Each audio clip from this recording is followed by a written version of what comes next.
Hello, നിങ്ങൾക്കെല്ലാവർക്കും എൻ്റെ പുതിയൊരു വീഡിയോയിലേക്ക് ഒരുപാട് സ്നേഹത്തോടെ വീണ്ടും സ്വാഗതം. ഇന്ന് ഞാൻ നിങ്ങൾക്ക് വേണ്ടി തയ്യാറാക്കി കാണിക്കുന്നത് ഒരു സ്പെഷ്യൽ ഗീ റൈസാണ്. സാധാരണ ഉണ്ടാക്കുന്ന പോലെയുള്ള ഗീ റൈസ് അല്ല. നമുക്ക് ഗസ്റ്റൊക്കെ വരുമ്പോഴും നമുക്കൊരു സ്പെഷ്യൽ ഒക്കേഷനിലും ഒക്കെ ഉണ്ടാക്കാനായിട്ട് സ്പെഷ്യൽ ഒരു മണവും ടേസ്റ്റും ഒക്കെ ഉള്ളൊരു ഗീ റൈസ്.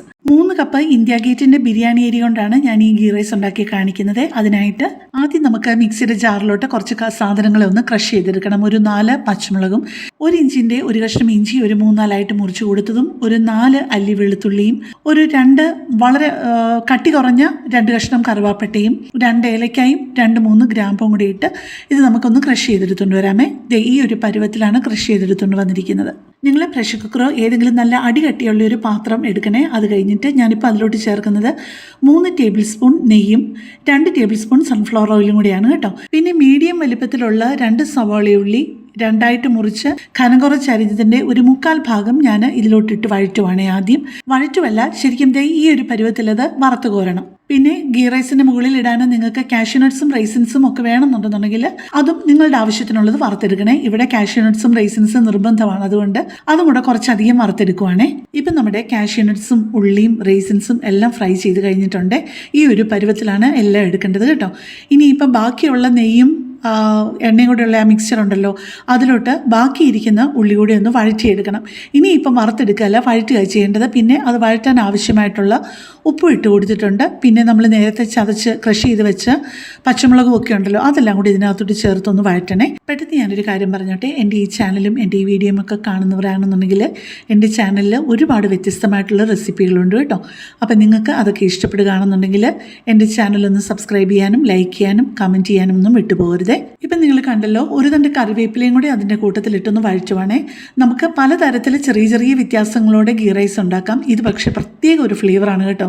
ഇത് കറി പോലും വേണമെന്നില്ല, കുറച്ച് സാലഡ് മാത്രം ഉണ്ടെങ്കിൽ പോലും ഈ ഒരു രീതിയിൽ ഉണ്ടാക്കുന്ന ഗീ റൈസ് നമുക്ക് സ്വാദോടെ കഴിക്കാവുന്നതേ ഉള്ളൂ കേട്ടോ. ഇപ്പം നമ്മുടെ ഉള്ളിയും ഇഞ്ചിയും പച്ചമുളകും ഒക്കെ ആവശ്യത്തിന് വഴന്നു വന്നിട്ടുണ്ട്. ഇതൊക്കെ ചെയ്ത് തുടങ്ങുന്നതിന് മുമ്പ് തന്നെ ഞാൻ 3 കപ്പ് ഇന്ത്യ ഗേറ്റിൻ്റെ ബസ്മതി റൈസ് ഒരു 5-10 മിനിറ്റ് ഒന്ന് വെള്ളത്തിലിട്ടിരുന്നേ.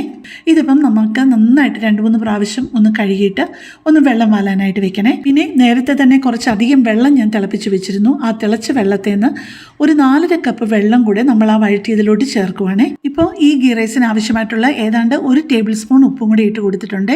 നമ്മൾ വെള്ളത്തിൽ ആ ഉപ്പും കൂടെ ചേർത്ത് ഇളക്കി നോക്കുമ്പോഴത്തേക്ക് ഉപ്പ് ഒരിച്ചിരി മുന്നിൽ നിൽക്കണം.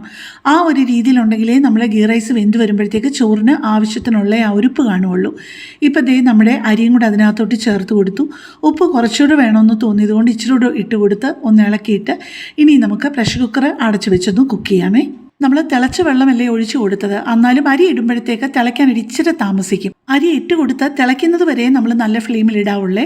അത് കഴിഞ്ഞ് ഒന്നുകൂടെ ഒന്ന് ഇളക്കി കൊടുത്തു കഴിഞ്ഞിട്ട് പ്രഷർ കുക്കർ അടച്ചു വെക്കണം. പക്ഷേ വെയിറ്റ് ഒന്നും ഇടണ്ട.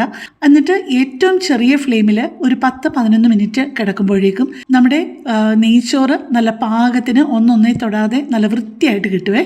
ഇനി ഒരു കാര്യം കൂടെ ചെയ്യാനുള്ളൂ. വളരെ കുഞ്ഞായിട്ട് നുറുക്കിയ ഒരു പിടി മല്ലിയിലയും കൂടി ഇട്ട് നമ്മൾ ഒരുപാട് അങ്ങ് കുഴഞ്ഞു പോകാത്ത രീതിയിൽ ഒന്നിയിൽ ആ സ്പൂണിൻ്റെ ആ പിടിക്കുന്ന ഭാഗമുണ്ടല്ലോ, അതുകൊണ്ട് അല്ലാതെ പരന്ന എന്തെങ്കിലും കൊണ്ടിട്ട് കുഴച്ച് കഴിഞ്ഞാൽ നമ്മൾ മിക്സ് ചെയ്യാൻ നോക്കി കഴിഞ്ഞ് കഴിഞ്ഞാൽ ഇതെല്ലാം പൊടിഞ്ഞു പോകുമേ. ഇപ്പോൾ ഇതേ കണ്ടല്ലോ, ഇതെല്ലാം ഇളക്കി കഴിഞ്ഞ് കഴിഞ്ഞിട്ടും ഒന്നും പൊടിഞ്ഞു പോയിട്ടില്ല. അപ്പോൾ ഒരു പ്രാവശ്യമെങ്കിലും നിങ്ങൾ ഇതുപോലെയൊന്ന് ട്രൈ ചെയ്യാതിരിക്കില്ല കേട്ടോ. എന്നിട്ട് ഇഷ്ടപ്പെട്ടോ എന്ന് എന്നെ ഒന്ന് അറിയിക്കുകയും കൂടി ചെയ്താൽ ഒരുപാട് സന്തോഷം. അപ്പോൾ കൂടുതൽ നല്ലൊരു വീഡിയോ ആയിട്ട് നമുക്ക് പിന്നെ കാണാം. താങ്ക്